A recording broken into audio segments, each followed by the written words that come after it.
O texto de Apocalipse, capítulo 6. Apocalipse, capítulo 6. O Cordeiro abre os selos e vejamos então o primeiro selo.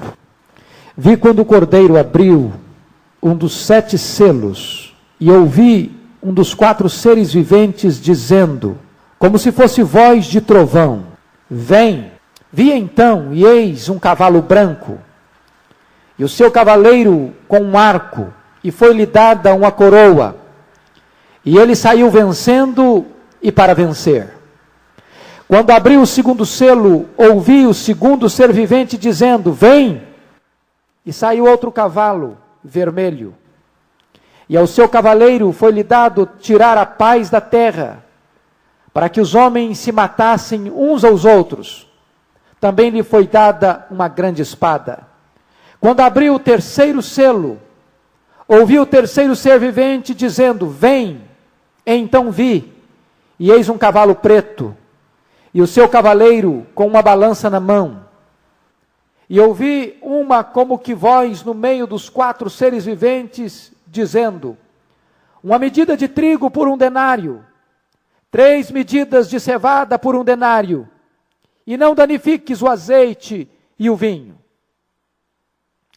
Quando o Cordeiro abriu o 4º selo, ouvi a voz do 4º ser vivente dizendo, vem. E olhei e eis um cavalo amarelo, e o seu cavaleiro sendo este chamado Morte, e o inferno o estava seguindo. E foi-lhes dada a autoridade sobre a 4ª parte da terra para matar a espada, pela fome, com a mortandade por meio das feras da terra.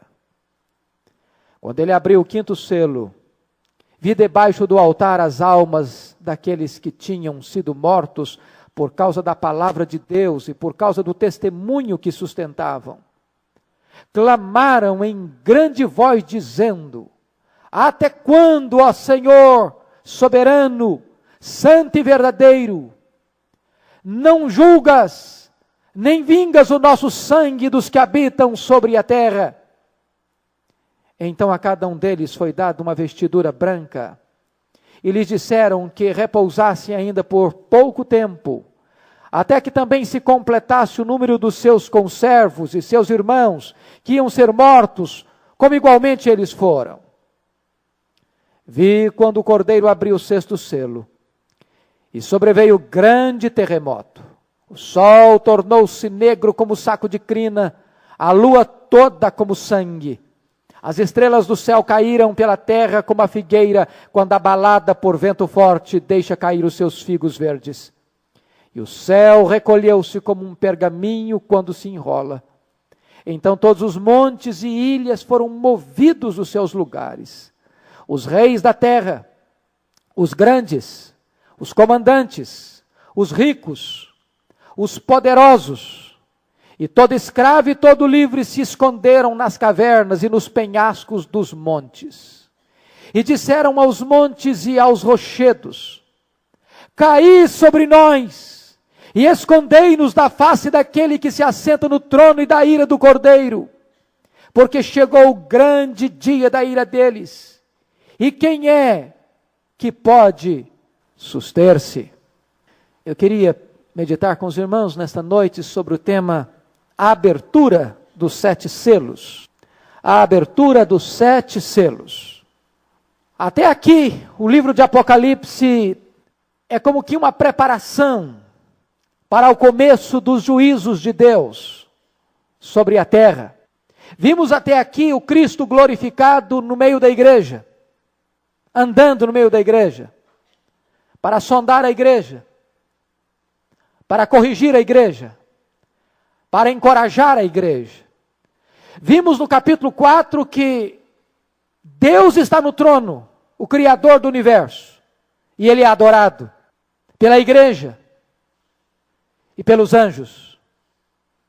Vimos também no capítulo 5 que o Cordeiro que foi morto, o leão da tribo de Judá, a raiz de Davi, venceu. E ele agora toma o livro da história em suas mãos. E ele tem poder de abrir os selos deste livro, revelando que a história não é um anal sem rumo, mas a história tem o leme nas mãos do Cordeiro.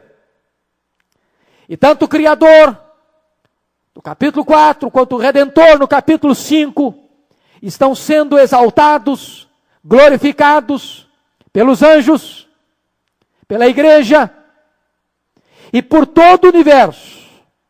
E agora então, quando se prepara para a abertura dos selos, para a revelação do juízo de Deus sobre a terra, a igreja precisa estar convencida de que o seu Senhor reina, de que a história não caminha sem rumo, sem norte, mas está nas mãos seguras, soberanas do seu Rei, Salvador e Senhor.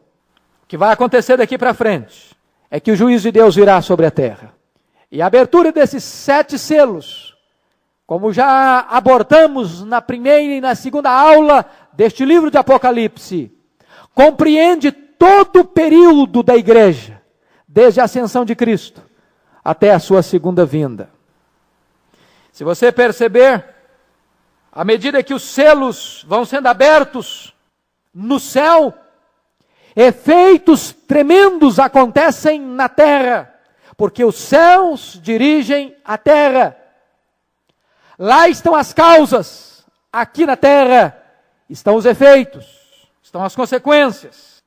E o Cordeiro é encarregado de todo o programa da abertura dos selos e da soberania sobre os fatos que vão acontecer na história da humanidade. Se você perceber ainda, na abertura dos 4 primeiros selos, a ira de Deus vem misturada com a graça. A ira vem misturada com a graça, até a abertura do 4º selo. Mas quando o 6º selo abre-se, agora é a ira sem mistura. É a ira completa. É a ira sem chance de salvação. É o grande dia do juízo. Se vocês perceberem, Apocalipse capítulo 6, é um texto paralelo de Mateus 24, de Marcos 13 e de Lucas 21, onde estão registrados o sermão profético do Senhor Jesus Cristo. Na verdade, a abertura dos selos não trazem para nós nenhuma novidade que Jesus já não tivesse apontado no seu sermão profético. Quando disse que haveriam guerras, rumores de guerras, nação se levantaria contra nação, reino se levantaria contra reino, haveria fome, haveria terremoto, haveria pestilência. E então, os homens entregariam a igreja aos tribunais, e os crentes seriam perseguidos e odiados e mortos por causa do nome do Senhor Jesus Cristo. Então, toda a terra, toda a natureza entraria como que num processo de convulsão, e haveria uma desinstalação dos elementos da própria natureza. O sol se escureceria, a lua tornar-se como sangue, as estrelas cairiam do firmamento. Então apareceria no céu o sinal do Filho do Homem, vindo com grande poder e muita glória para sentar-se no trono para o julgamento. Estas cenas estão eloquentemente registradas aqui na abertura dos 7 selos. A título e a guisa de introdução, eu quero só pontuar alguns aspectos antes de entrarmos na abertura dos selos. A primeira coisa que nós temos que compreender é que Deus está no trono.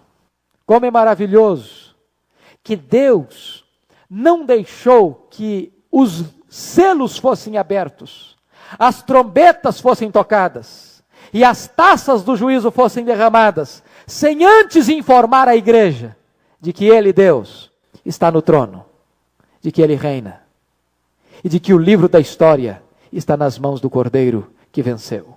Entenda isso, querido.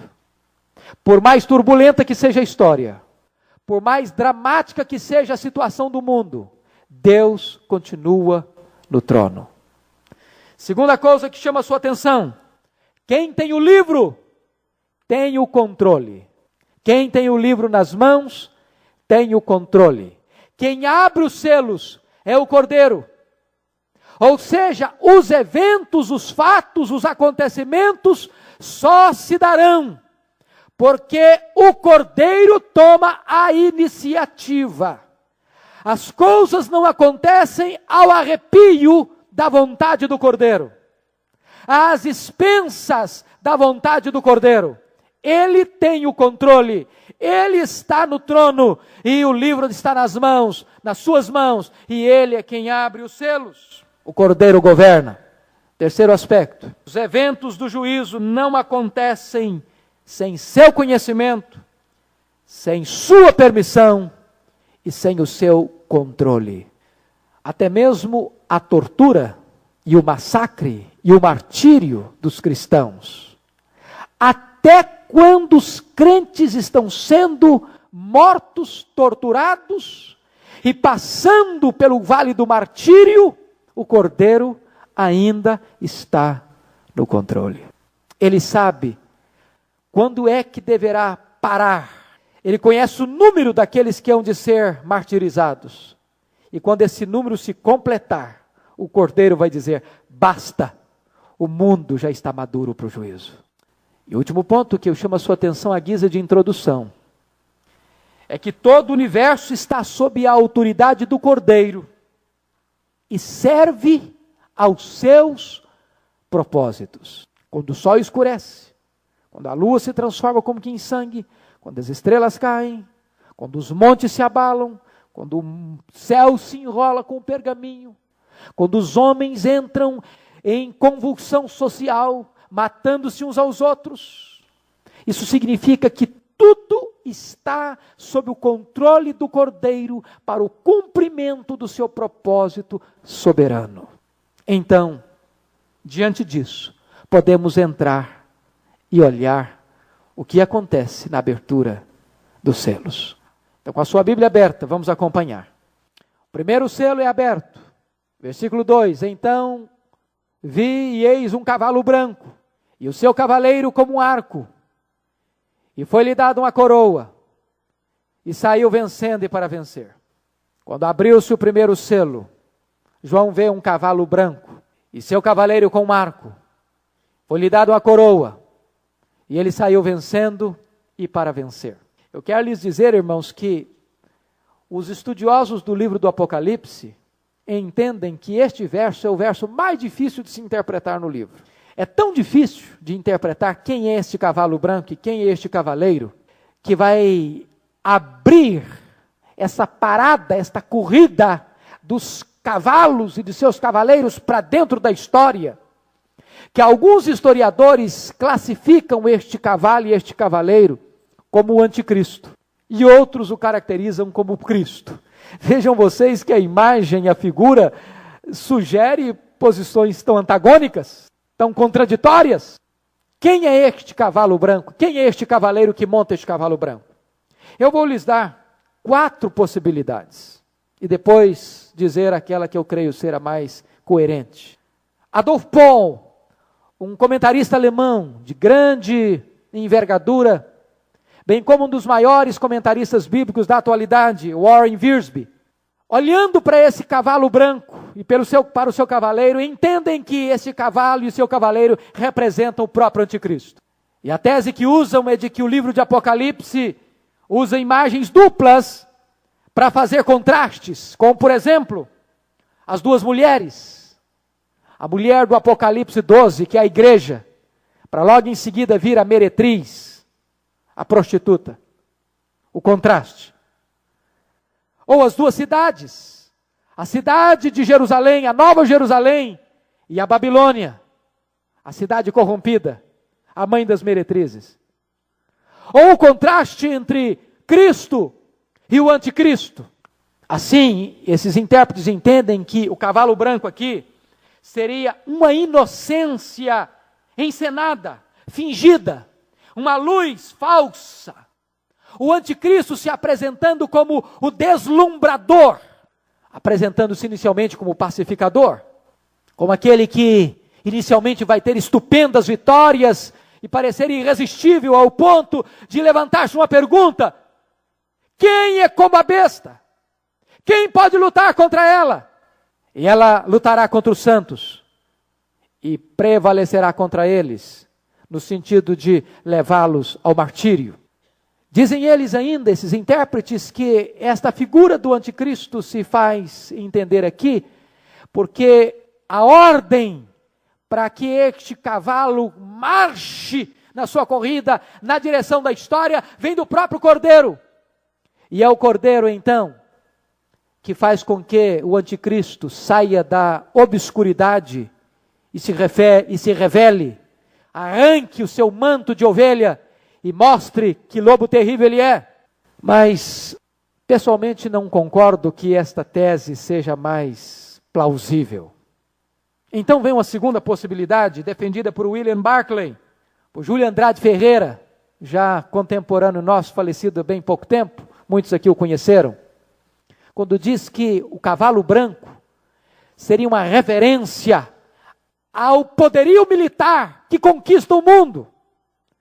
É o primeiro dos 4 cavaleiros do Apocalipse. É o poderio bélico, é o poderio militar, que sai pelo mundo, conquistando, dominando, triunfando. E arco aqui significa poderio militar, nas suas conquistas, no seu avanço, no seu expansionismo, trazendo, ao mesmo tempo, uma falsa paz, mas trazendo depois tragédias imensuráveis. A terceira possibilidade é apontada por George Led, quando diz que este cavalo branco e o seu cavaleiro é o Evangelho do Senhor Jesus Cristo, que sai pelo mundo com a coroa, com o arco, vencendo e para vencer, porque diante das grandes agruras do mundo, das tragédias, das guerras, das perseguições, o Evangelho vai ganhando vitórias cada vez maiores e mais espetaculares. Ninguém pode deter o Evangelho do Senhor Jesus Cristo. O Evangelho será pregado em todo o mundo, para testemunhar todas as nações. Então virá o fim. E alguns estudiosos dizem de uma maneira eloquente, da seguinte maneira: sem escola, os cristãos confundiram os letrados rabinos. Sem poder político e social, mostraram-se mais fortes do que o sinédrio. Sem sacerdotes, desafiaram os sacerdotes e o próprio templo. Sem um soldado sequer, foram mais poderosos do que as legiões romanas. E foi assim que fincaram a cruz, acima da águia romana. É o progresso do Evangelho, é o avanço do Evangelho. Assim entende George Led, que é o representante aqui, o símbolo do cavaleiro e do cavalo branco. Pessoalmente, sou defensor da tese levantada por William Hendrickson.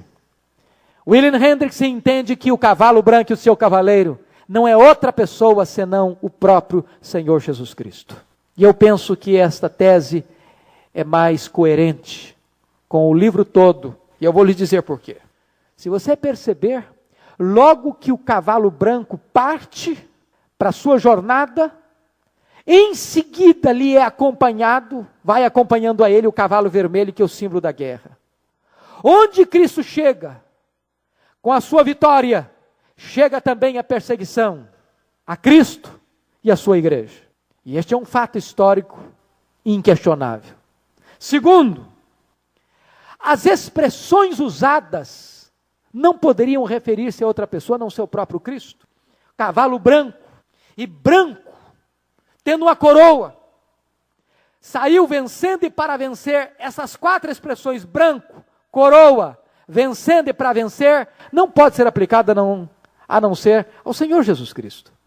A linguagem ou a cor branca sempre é usada em relação a Jesus e aos seus. Por exemplo, você vai ver cabelos brancos, lá no capítulo 1:14, se referindo a Jesus. Você vai ver o prêmio da pedrinha branca, para os vencedores. Você vai ver roupas brancas para aqueles que venceram.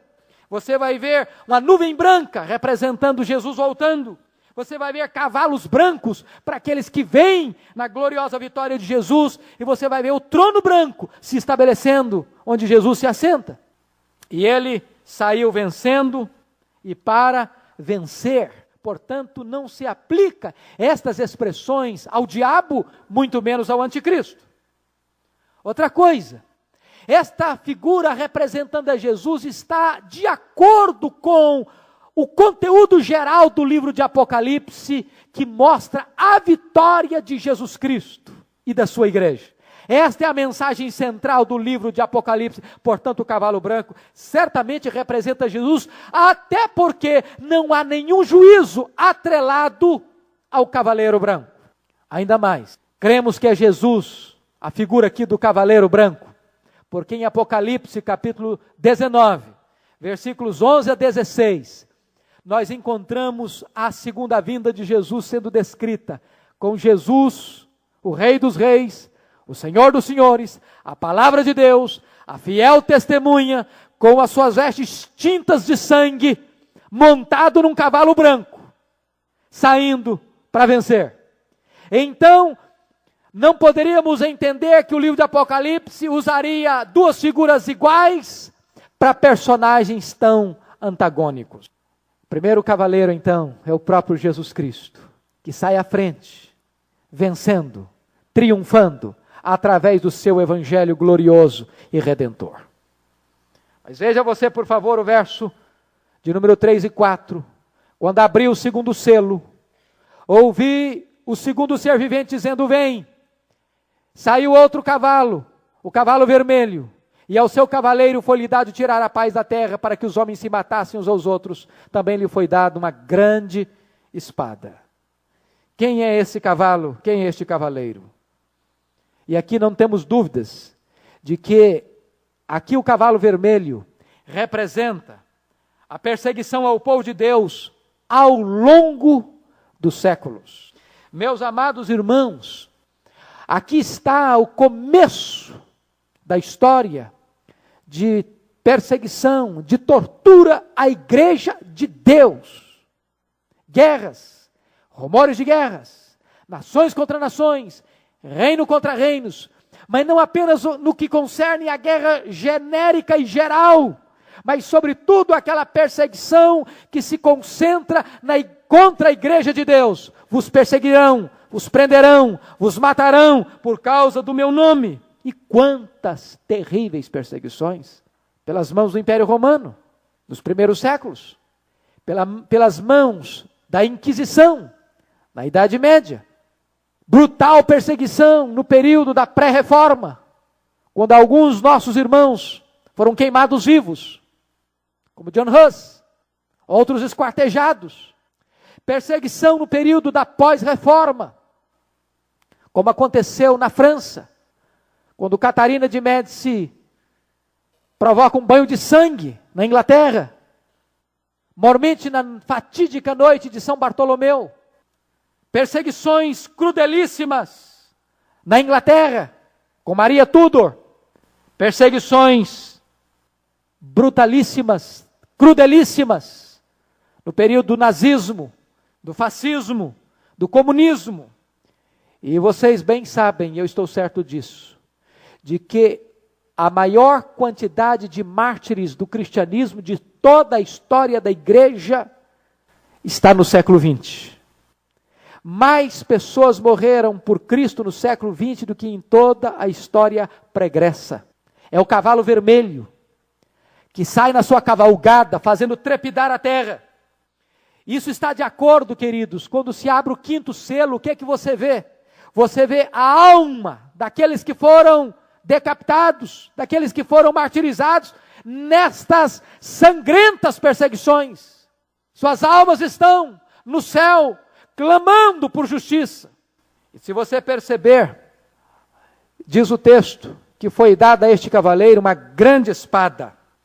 Esta espada é a espada que não era a espada de batalha. Existem dois tipos de palavras no grego para espada. A espada comprida, que é a espada de guerra, e a espada pequena, que é o cutelo de sacrificar a vítima. A palavra aqui, espada, é o cutelo. Não é espada de guerra, é a espada onde se decepa a cabeça da vítima. É a espada do sacrifício. É a mesma palavra que aparece na Septuaginta lá em Gênesis 22, quando Isaac diz: papai, aqui está a lenha, o fogo e o cutelo. Essa espada aqui é o cutelo, de sacrificar a vítima. E queridos irmãos, esta perseguição tem acompanhado a igreja, desde o começo. E há de acompanhar a igreja até o fim. Se você olhar para a história, é a guerra derramando sangue. Estevão, Paulo, Policarpo, Perpétua, Felicidade, a Inquisição, a perseguição na Rússia, a perseguição até hoje na Coreia do Norte, na China, quando irmãos nossos ainda morrem nas cortinas ainda de ferro e nas cortinas de bambu, nos países islâmicos, por causa da sua fé. Este cavalo em disparada. Agora você para perceber que este cavaleiro recebe a autoridade de tirar a paz da terra. De que maneira? Você pode perceber, para que os homens se matassem uns aos outros. Por que é que não há paz na terra? É porque não há obediência ao príncipe da paz. Porque os homens rejeitaram o príncipe da paz, eles não têm paz. E vejam vocês que guerra é a coisa mais insana, absurda, que pode existir, porque em última instância a guerra é fratricida. É o homem matando o seu próprio semelhante, coigual, seu próprio irmão. E se procura a paz, e se perde a paz pela guerra. E quantas guerras ideológicas, religiosas, por interesses econômicos, expansionistas, por megalomania. E se vocês perceberem, as guerras estão aumentando em número e em barbárie. Quem de nós pode ler os relatos da Segunda Guerra Mundial sem ficar comovido? Quem de nós? Quem de nós pode ler sobre o Holocausto sem não estremecer da cabeça aos pés? Quem de nós pode imaginar homens comuns como você e eu, tornando-se feras bestiais, monstros acelerados, ao ponto de não perder a tranquilidade aparente, ao levar às câmaras de gás, aos campos de concentração, milhões de pessoas? E o que é triste é que ainda hoje se investem milhões, bilhões de dólares em armas, ao mesmo tempo que se fala em desarmamento, ao mesmo tempo que se fala em desarticular os poderes da guerra nuclear, se investe em armamentos, se prepara para a destruição, mais do que para a salvação. Por que isso? Porque este cavalo vermelho e seu cavaleiro são acionados, impulsionados pelo dragão vermelho, aquele que é assassino desde o princípio. E ele leva a terra a se embriagar com o sangue das pessoas. Quarto cavalo marcha para a história, trazendo guerra e derramamento de sangue. Logo depois, olhe você, por favor, versículo 5. Quando abriu o terceiro selo, ouvi o ser vivente dizendo: vem. E então vi, eis um cavalo preto, e o seu cavaleiro com a balança na mão. E ouvi como uma voz no meio dos 4 seres dizendo: uma medida de trigo por 1 denário, 3 medidas de cevada por 1 denário, e não danifiques o azeite e o vinho. O que é o cavalo preto? Quem é o seu cavaleiro? E você pode perceber que o cavalo preto representa fome, pobreza, opressão, exploração, porque a fome é subproduto da guerra. E o que significa aqui com a balança na mão? É época de racionamento. O que significa 1 litro de trigo por 1 denário? Quando naquela época se compravam 12 litros de trigo por 1 denário. Agora se compra 1 litro só por 1 denário. 1 denário era o salário de um homem durante o dia. Se o homem trabalha o dia inteiro para comprar a ração do alimento, para ele só, significa que é um período de escassez, de racionamento, de opressão econômica. Se tem que comer a família, não pode comer trigo, tem que comer cevada. E cevada naquela época, era o cereal dado aos animais domésticos. Significa opressão econômica, carestia, escassez, empobrecimento da população. E se vocês estudarem, e saiu inclusive essa semana, de que a população está se tornando mais pobre. E não é a população brasileira, é a população mundial. A população mundial está se tornando mais pobre. Porque a riqueza do mundo está se concentrando cada vez mais nas mãos de mega empresas. No sistema da globalização econômica, a riqueza vai se transferindo das mãos do povo para as mãos de uma pequena minoria. E daqui a pouco, essas pessoas precisam trabalhar em troca do pão. Mas veja você, que este cavalo preto semeia fome, semeia pobreza, semeia carestia. E a pessoa tem que dar o seu salário para comprar apenas o pão. E se quer comprar comida para a família inteira, não pode comprar o melhor da comida, tem que comprar cevada. E meus irmãos, não é essa a realidade do nosso povo. Vocês acham que quem ganha salário mínimo neste país pode ter uma alimentação digna? É preciso comer cevada e não trigo. Não é pelo fato da pessoa encher a barriga que ela matou a fome. E se vocês perceberem, saiu esta semana, eu não sei em que reportagem eu ouvi, não sei se foi num jornal, a miséria que tem no nosso país, e passou uma reportagem de crianças morrendo de fome em Eunápolis, na Bahia. Um quadro inimaginável num país como o nosso. Inimaginável. Crianças, pele e osso. É a fome. É o cavalo preto que cavalga sobre a terra. Pessoas morrendo de fome. Mas se você perceber, esta fome que o cavalo preto sai derramando sobre a terra, não atinge a todos. Veja você que é uma ordem, não danifiques o azeite e o vinho. O azeite e o vinho eram artigos de luxo das pessoas aquinhoadas. Ou seja, no período de carestia, de fome, de miséria, de pobreza, de opressão, os ricos saberão conservar em suas mãos o conforto e o luxo, enquanto o povo passa fome. Não é essa a realidade que nós vemos hoje? Vamos então ao versículo 7 e 8. A abertura do 4º selo. Quando o cordeiro abriu o 4º selo, ouvi a voz do 4º ser vivente dizendo: vem, e olhei e eis um cavalo amarelo. Aliás, a palavra aqui, na língua grega, não é bem amarelo. A tradução para amarelo talvez não seja a melhor tradução. Talvez a palavra aqui poderia ser melhor traduzido por baio. E quem vive na roça, ou viveu na roça, sabe o que é um cavalo baio. Ele não é bem amarelo. A palavra na língua grega traz a ideia de uma cor pálida, a cor da morte. Você já viu um defunto? Ele não é amarelo, ele não é branco, ele não é marrom. Ele é uma mistura de cores que descreve uma palidez cadavérica. A palavra grega é essa, palidez cadavérica. É o cavalo baio, aqui traduzido como cavalo amarelo.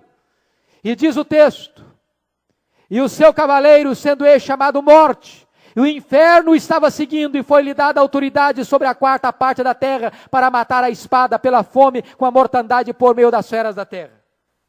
A figura da morte e do inferno aqui. Poderíamos dizer que estas figuras são pleonásticas, ou seja, representam a única realidade.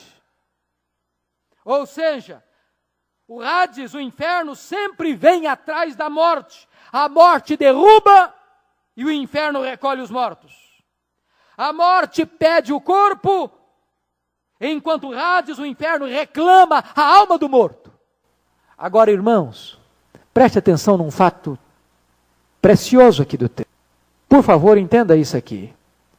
Versículo 8. E olhei e eis um cavalo amarelo e o seu cavaleiro, sendo este chamado Morte, o inferno que estava seguindo, e foi-lhe dada autoridade sobre a quarta parte da terra, para matar a espada, pela fome, com a mortandade e por meio das feras. Foi-lhe dada autoridade. Significa que a morte e o inferno não têm em si autoridade. Significa que estão debaixo de autoridade. Só atuam sob permissão divina. Seu círculo de ação é limitado e seu território definido. A quarta parte e nada mais. Quem ainda está no trono é Deus. Quem tem o livro da história nas mãos é o Cordeiro. E ele coloca um limite. Isto é tremendo. Isto é maravilhoso. E a morte vai agir sob autoridade, com limitação, com delimitação de tempo e de espaço, usando os seus instrumentos. De que maneira que viria essa morte? Primeiro aí, pela espada. Agora preste atenção que espada aí já não é a mesma espada lá do cavalo vermelho. A palavra espada aqui já é outra palavra no grego. A palavra no grego aqui não é macaira, mas ronfaia. Macaira era a espada cutelo. Ronfaia é a espada comprida do guerreiro. Essa espada aqui é a espada da guerra. A morte vai dizimar as suas vítimas através da guerra. E quantas mortes brutais. Nós estamos vendo hoje o Oriente Médio em chamas. Nós estamos vendo hoje os Estados Unidos confusos por não conseguir administrar a crise da ocupação de um país. Estamos assistindo guerras, não apenas entre nações, entre reinos, mas assistimos guerras tribais, de gangues, e as pessoas estão se matando, dizimando umas às outras. E depois vem a fome, matando as pessoas.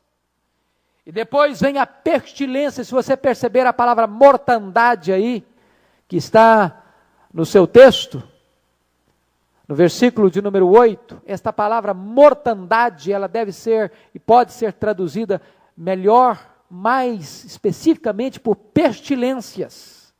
As pestilências que são subproduto da guerra e da fome, onde as pessoas ficam vulneráveis às pestilências, que se espalham e pelas bestas feras do campo.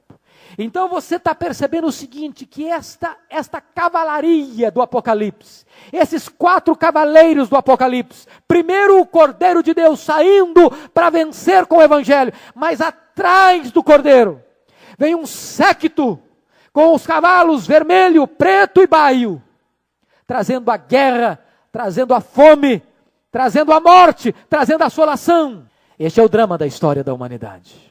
E agora, irmãos, nós estamos prontos para abrir o 5º selo. E quando você abre o 5º selo, você muda a cena. Você sai da terra e volta para o céu. Volta para o céu. Agora a causa está na terra e o efeito está no céu. Reverte a situação. Porque quando se abre o 5º selo, o que é que se vê? Vi debaixo do altar as almas daqueles que tinham sido mortos por causa da palavra de Deus e por causa do testemunho que sustentavam. Então o que está acontecendo? À medida que a guerra avança, que a perseguição à igreja avança, à medida que os crentes são presos, torturados e mortos, se vê o efeito no céu. As almas dos mártires estão no céu. E aqui eu chamo sua atenção para algumas lições. As almas dos que morrem pela sua fé estão no céu. Essa é uma boa palavra para o nosso coração. Elas não estão vagando pelo espaço, à procura de uma outra reencarnação. Elas não estão dormindo na sepultura. Elas não estão em estado de inconsciência, elas estão no céu. E elas estão clamando, elas estão conscientes. E esta é uma verdade gloriosa, meus irmãos, para a igreja de Deus. Morrer para o crente, ainda que debaixo de tortura, ainda que martirizado, não significa tragédia, não significa o fim, não significa desespero. As almas daqueles que morrem e tombam aqui, quando você tomba no campo de batalha aqui, você se levanta no céu, você acorda no céu, você está diante do Cordeiro, você está clamando ao Cordeiro lá no céu. Morrer, diz a Bíblia, é deixar o corpo e habitar com o Senhor.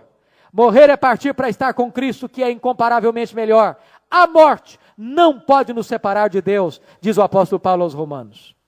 Segunda coisa que eu chamo sua atenção: Deus não poupou essas pessoas do martírio, mas deu-lhes poder para morrerem por causa da palavra.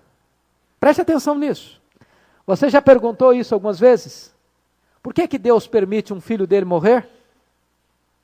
Por que Deus permite um filho dele ser executado nas mãos do ímpio? Você já perguntou por que muitos crentes morreram e ainda morrem? Nas prisões? Nos massacres coletivos? Deus não os poupou do martírio, mas deu-lhes poder para permanecerem fiéis e vencerem pelo martírio. Há uma figura na Bíblia, irmãos, da mais alta importância. É que a Bíblia diz em Apocalipse 13 que a besta, o anticristo, vai lutar contra a igreja e vencer os santos. Como assim? É que vai matar os santos. Deus não vai livrá-los da morte, do martírio. Mas ao mesmo tempo a Bíblia diz que os santos vão vencer pelo sangue do Cordeiro e pela palavra do testemunho.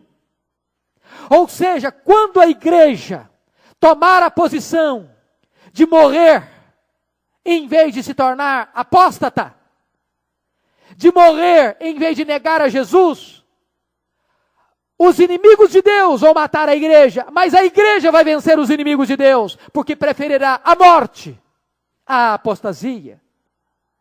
É este o quadro que estamos assistindo aqui. Outra coisa que eu chamo a sua atenção: as almas dos fiéis pedem não vingança pessoal, mas a vindicação da justiça divina. Veja o verso 10. Clamaram em grande voz, dizendo: até quando, ó Senhor? Ó soberano Senhor. E a palavra soberano Senhor é uma palavra só no grego. Não é Kyrios. A palavra é déspotes. E déspotes, de onde vem a nossa palavra déspota, não é no sentido negativo do déspota.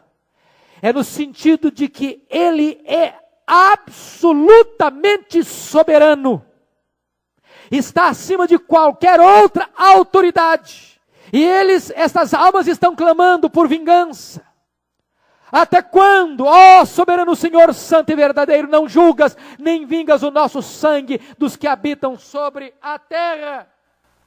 Meus irmãos, nós estamos aqui enfrentando duas situações. Quando Cristo estava na cruz, o grande clamor de Cristo foi: Deus meu, por quê? Por quê? Esta era a pergunta de Jesus. A pergunta das almas dos santos não é por quê, é até quando, Senhor? Até quando? Talvez esta é a pergunta que mais inquieta a nossa alma também. Até quando, Deus? Até quando o justo vai perecer nas mãos do ímpio? Até quando o ímpio vai prevalecer? Até quando a corrupção vai galopar sobre a terra? Até quando a mortandade vai assolar ao meio-dia? Até quando, Senhor, nós veremos os teus inimigos prevalecendo e massacrando o teu povo? Até quando? Queridos irmãos, esta é uma das questões que talvez você e eu não possamos entender muito, não. Mas se você parar para olhar as pessoas que enfrentaram, por exemplo, as arenas, as piras de fogo, os campos de concentração, as prisões, as câmaras de gás, os fornos crematórios. Talvez nós possamos entender um pouco do que é este clamor dessas almas, perguntando: até quando, Senhor? Não vindicarás a tua própria justiça? Mas o que acontece com estas almas que clamam? Veja você que elas recebem, versículo 11, então cada um deles foi dada uma vestidura branca. E o que significa vestidura branca? Significa pureza, santidade, felicidade. Significa que estas almas que estão no céu, elas estão em estado de glorificação. Não plena ainda, vamos entender isso. Por que não plena? Os estudiosos da escatologia classificam esse período de período intermediário. Por quê? Porque é o período em que uma pessoa morre e a sua alma vai para o céu e o seu corpo vai para a sepultura, volta ao pó. Nesse tempo, até a segunda vinda de Cristo, quando acontecerá a ressurreição, nós chamamos esse período de período intermediário. Nesse período, a glorificação não é plena ainda, porque o corpo ainda não foi glorificado. Mas as almas dos santos sobrevivem sem o corpo. A alma sobrevive sem o corpo, é consciente sem o corpo, já desfruta da glória sem o corpo, já está vestida de vestiduras brancas sem o corpo, em glória, desfrutando das venturas celestiais. E o que mais somos informados? A ordem é essa. Veja por favor o verso 11.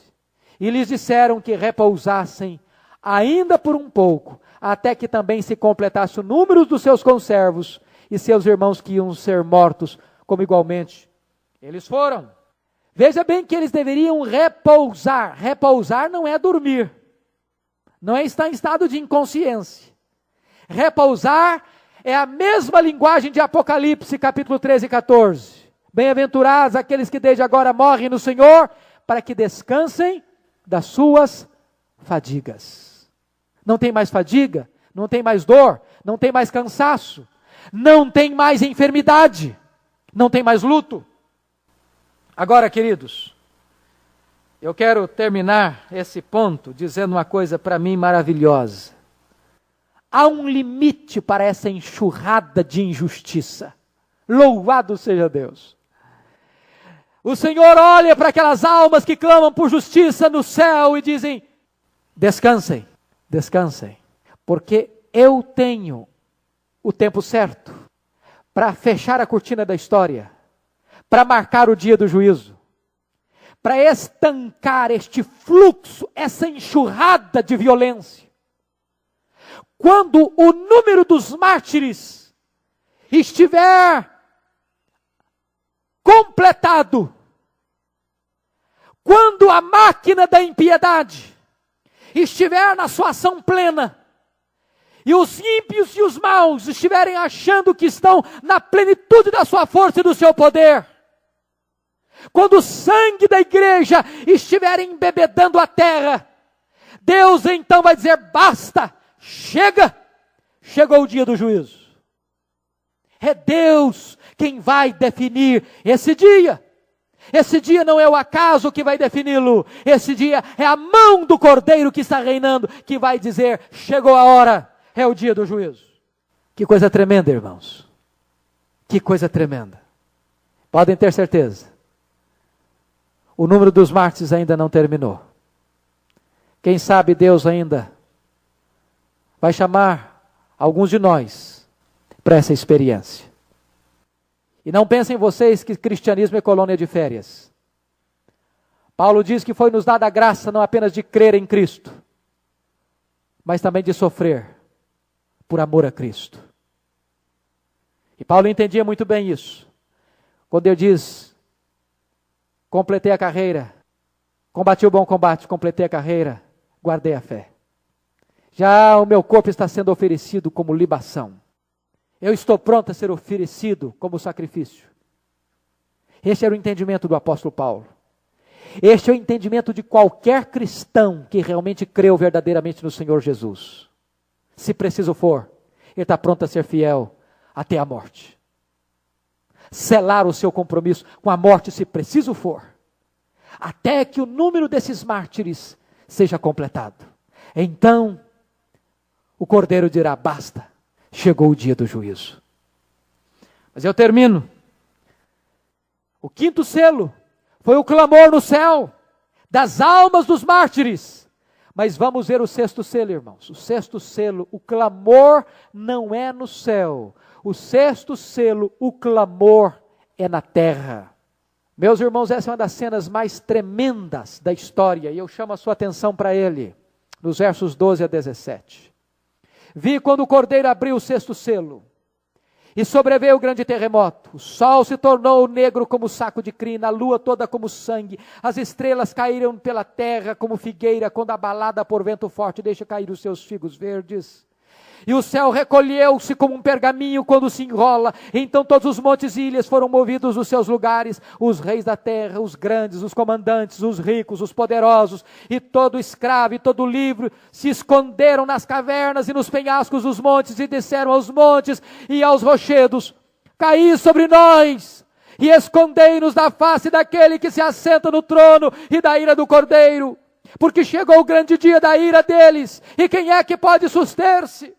O juízo chegou, as portas da graça foram fechadas, é o dia da ira do Cordeiro. O sexto selo introduz o dia do juízo. Lembram vocês que nós dissemos que o Apocalipse é formado de 7 sessões paralelas? Em cada sessão compreende todo o período da igreja.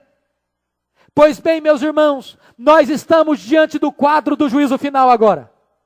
O medo, o terror, o espanto e a consternação daquele dia se descreve sobre 2 grandes simbolismos. 2 simbolismos. Primeiro, o universo sendo sacudido, balançado em seus alicerces. Essa é uma figura que produz pavor.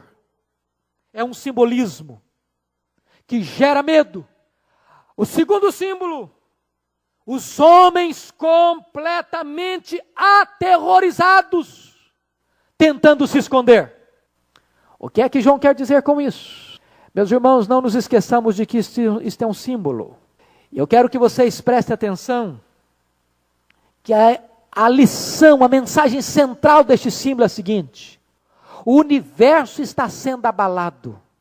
Aquilo que é mais sólido, mais firme, está sendo abalado. O sol, a lua, as estrelas, o céu, as ilhas, os montes, tudo se desinstala, tudo sai do seu lugar. As vigas que sustentam o universo estão balançando. É como que um terremoto que mexe com as estruturas do universo. Nada fica no seu lugar. É óbvio que isso é uma figura, mas uma figura que produz pavor, que produz medo, que produz terror, que ninguém pode ficar impassivo diante deste quadro majestoso. A antiga criação está se desintegrando. Os céus se desintegrarão como que num estrepitoso estrondo. Os elementos se desfarão como que abrasados. Este é um quadro do terror do dia do juízo. Este é o quadro tétrico, dramático, do derramamento e da efusão plena, completa, final da ira de Deus sobre um mundo que o rejeitou e perseguiu a sua igreja. Esse dia virá repentinamente. Diz a Bíblia que os homens desmaiarão de terror. Meus irmãos, este é o quadro que nós estamos vendo aqui. O juízo chegou e os homens estão em profundo desespero. Versículos 15 a 17. E se você olhar, assim como aconteceram 6 elementos da natureza abalados, também 6 classes de homens estão desesperadas. Quem são eles? Quem são eles? Preste atenção ao verso 15. os reis da terra, os grandes, os comandantes, os ricos, os poderosos, e todo escravo e todo livre. Veja você que ninguém vai poder escapar naquele dia, por ser rico, por ser nobre, por ser rei, por ser poderoso, por ser forte, por ser livre, por ser escravo. Naquele dia do juízo não adianta morar num palácio, não adianta entrar num buraco. As estratégias poderá fugir da ira de Deus e do Cordeiro. Quando João classifica esses 6 tipos de pessoas, o que ele está querendo dizer é que o terror do dia do juízo será um terror universal. E diz a Bíblia que os homens estão buscando um lugar para se esconder. Mas para onde vão fugir de Deus? Para onde? Como se esconder de Deus? O salmista já havia dito, se suba aos céus, lá estás. Se desça o abismo, lá estás também. Se eu tomo as asas da alvorada e me detenho no confim dos mares, ainda lá me haverá de guiar a tua mão. Onde se esconder de Deus? Nas trevas. Para ele, luz e trevas são a mesma coisa. Tolice o homem se esconder de Deus. E meus irmãos, que tolice é essa? De que estão fugindo? De que estão fugindo? Preste atenção nisso. Do que é que os homens estão fugindo, irmãos? Não é deste universo que parece que está desabando sobre a cabeça deles. Não é disso que eles estão fugindo. Não é do terremoto que sacode as pilastras do universo. Não é disso que eles estão fugindo.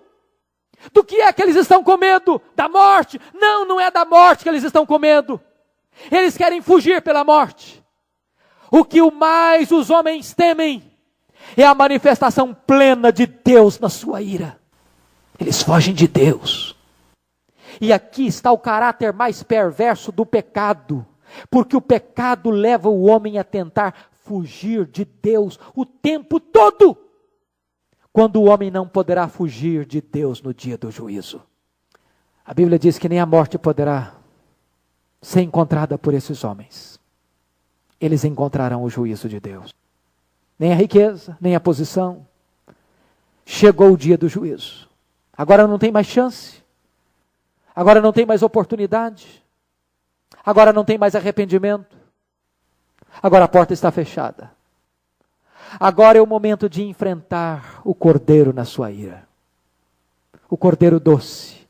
O Cordeiro meigo. O Cordeiro que foi morto. O Cordeiro que abriu os braços na cruz. O Cordeiro que docemente pegou as crianças e colocou no colo. O Cordeiro que chamou, vinde a mim, todos os que estáis cansados e sobrecarregados, e eu vos aliviarei. O Cordeiro que diga, vem, e quem tem sede, beba das fontes da água da vida. Agora o Cordeiro está irado. Agora o Cordeiro se levanta na sua ira. Chegou o dia do juízo.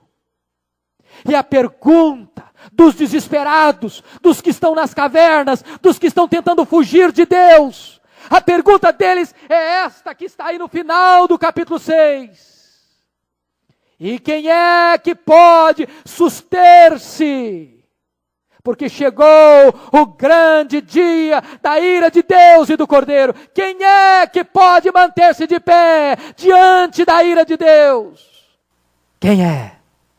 Quem é? É isso que nós vamos estudar no próximo capítulo.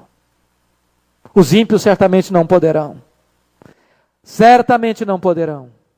E eles terão que enfrentar as terríveis palavras daquele que vai se assentar no trono e dizer, apartai-vos de mim, malditos, para o fogo eterno, preparado para o diabo e seus anjos.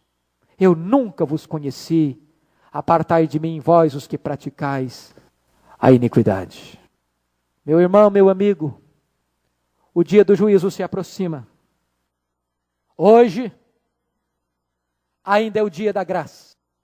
Hoje ainda você pode voltar-se para Deus e encontrar nele perdão.